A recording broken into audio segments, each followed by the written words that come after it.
Welcome to new TV Telugu. Liquor scam కేసులో arrest అయిన YCP MP Mithun రెడ్డిని పోలీస్ కస్టడీకి ఇస్తూ ఏసీపీ కోర్టు ఆదేశాలు జారీ చేసింది.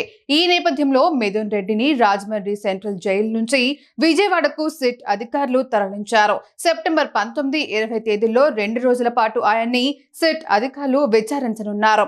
లిక్కర్ స్కామ్ కేసులో A4 గా ఉన్న మిథున్ రెడ్డిని సిట్ అధికారులు అరెస్ట్ చేసిన విషయం తెలిసిందే. అయితే ఈ కేసులో మిథున్ రెడ్డిని 5 రోజుల పాటు తమ కస్టడీకి ఇవ్వాలంటూ సిట్ అధికారులు ఏసీపీ కోర్టులో పిటిషన్ దాఖలు చేశారు.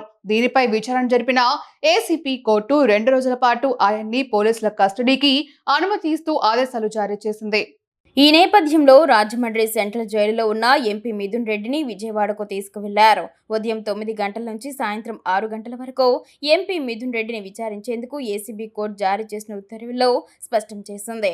మరోవైపు ఈ కేసులో కీలక నిందితుడిగా భావిస్తున్న రాజ్ కసిరెడ్డి విచారణలో కీలక విషయాలు వెలుగులోకి వచ్చాయి. దీంతో హైదరాబాద్, శంషాబాద్లో భారీగా నగదును సిట్ అధికారులు స్వాధీనం చేసుకున్నారు. అలాగే హైదరాబాద్ పరిసర ప్రాంతాల్లో భారీగా ఆస్తులు కూడబెట్టినట్లు గుర్తించింది. వీటిని సైతం ప్రభుత్వం జప్తు చేసింది. ఇంకోవైపు ఈ స్కామ్ దర్యాప్తు చేసేందుకు ఎన్ఫోర్స్మెంట్ డైరెక్టరేట్ ఎంటర్ అయింది.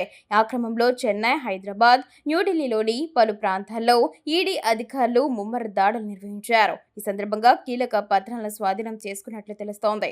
అలాగే రాజ్ కసిరెడ్డికి చెందిన ఆస్తులు, నగదు స్వాధీనానికి సంబంధించిన అంశాల గురించి సిట్ అధికారులను ఈడీ ఆరా తీసినట్లు సమాచారం.